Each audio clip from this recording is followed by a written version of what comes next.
আসসালামু আলাইকুম। আশা করি সবাই ভালো আছেন।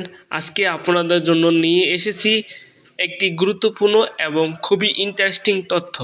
চলুন শুরু করি।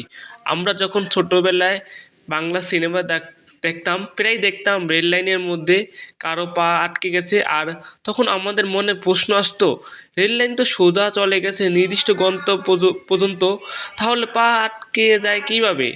আসলে রেল লাইনের বিশেষ কিছু জায়গা রয়েছে যেগুলোকে বলা হয় রেলওয়ে পয়েন্ট। এই পয়েন্টগুলো যদি কেউ পা, হাত বা যে কোনো কিছু রাখে তাহলে সেটি খুব সহজেই আটকে যেতে পারে।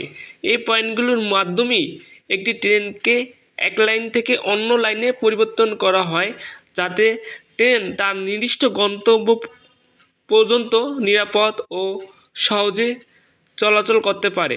বর্তমান এসব পয়েন্ট কম্পিউটার সিস্টেমের মাধ্যমে কন্ট্রোল রুম থেকে পরিবর্তন করা হয়। এ কারণে আমাদের উচিত রেল লাইনে এসব পয়েন্ট থেকে নির্দিষ্ট দূরত্ব বজায় রাখা এবং অন্যদেরকেও এ বিষয়ে সতর্ক করা। রেল লাইন কখনোই খেলার জায়গা নয়। একটু অসচেতনতাই হতে পারে প্রাণঘাতী, কারণ একটি দুর্ঘটনা সারা জীবনের জন্যই কান্না।